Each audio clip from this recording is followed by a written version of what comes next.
짧지만 저희가 다음 주에 지금 예정이 되어 있죠. 개천절 보수 집회 이야기를 좀 해보도록 하겠습니다.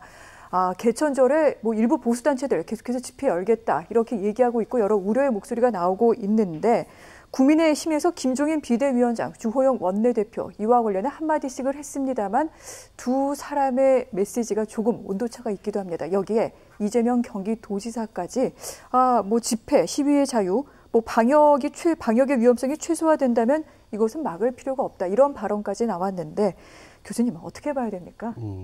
방역의 위험성이 없다라고 하는 전제를 이야기하는 것 자체가 저는 어불성설이라고 봅니다. 지난 광복절 집회를 통해서 623명이 감염이 됐습니다. 사랑제일교회는 1000명이 넘게 감염자가 발생했습니다. 여기에 대해서 그동안에 어떠한 사과나 반성이 없었어요. 그리고 또 집회를 한답니다. 그 방식이 드라이브 스루든 뭐든 지난 광복절 때는 안 그랬습니까? 100명 모이는 집회 허가받았습니다. 그럼 100명 모였으면 이런 일 안 생겼잖아요. 그 집회 허가받고 수천 명이 모여서 수만 명이 모여서 결국은 2천여 명에 가까운 확진자가 나왔단 말이에요. 네. 그럼 이번에 드라이브 스루 한다는데 드라이브 스루를 할지 한 차에 한 명만 탈지 창문 열고 뭘 할지 또 내려와서 어떤 걸 할지 예견이 돼요. 분명히 그런 일이 생깁니다.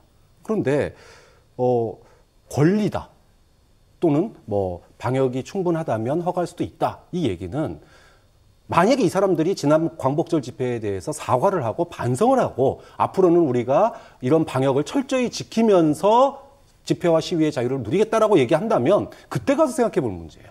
어떠한 사과도 반성도 없는 사람에게 권리라고 얘기를 한다는 것은 이거는 의무 없는 권리를 얘기하는 거예요. 의무 없는 권리는 우리 사회에서 통용되지가 않습니다. 좀 그런 점에서 차라리 주호영 원내대표가 문재인 대통령처럼 단호한 엄격한 법 집행을 이야기하고 사과와 반성이 먼저다라고 얘기를 했다면 저는 중도층을 겨냥하고 있는 지금 국민의힘의 어떤 그 진정성이 느껴졌을 텐데 좀 그런 측면에서 어정쩡한 거 아니냐 국민의힘이 이 얘기를 할 수밖에 없습니다. 그렇군요.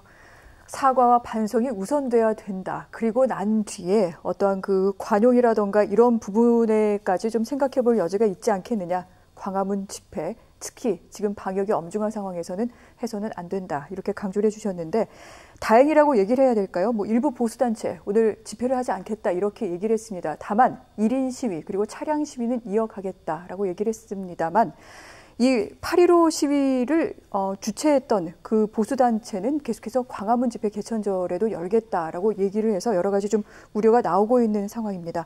정세균 국무총리는 개최 방식을 변형하더라도 용납하지 않겠다라고까지 지금 이렇게 강하게 얘기를 했는데 이 집회 어떻게 막을 수 있을까요? 이번에 북한 관련 사안으로 해서 더 강경해지진 않을까 걱정도 많습니다. 네, 지금 정세균 총리는 집회 자체보다도 집회로 나타나는 우리 사회의 부작용을 먼저 고민하는 것이고 정부 당국자라고 얘기하면 당연한 거겠죠. 저도 그런 판단하겠습니다. 그러나 또 이재명 지사도 이 감염성을 최소화한다든지 위험성이 없는 방법이라면 집회 시위를 막아 피해서는 안 된다는 얘기는 저는 이런 얘기는 하나만 알아 생각해요. 이 얘기는 지금 시점에 적절한 발언이 아닙니다. 지금은 왜 막느냐 하면은 감염성을 최소화할 수가 없습니다. 카풀에다 한다 칩시다. 차만 타고 다닐까요? 주변에 수많은 사람들이 모입니다. 그걸 어떻게 막습니까? 그래서 카풀에다도 안 된다고 얘기를 한 거예요. 또 하나, 위험성 없는 방법이다. 카풀에다 하면 조용하게 아주 경제만 올립니까? 그럼 주변에 사람들이 또 뭉치는 거거든요.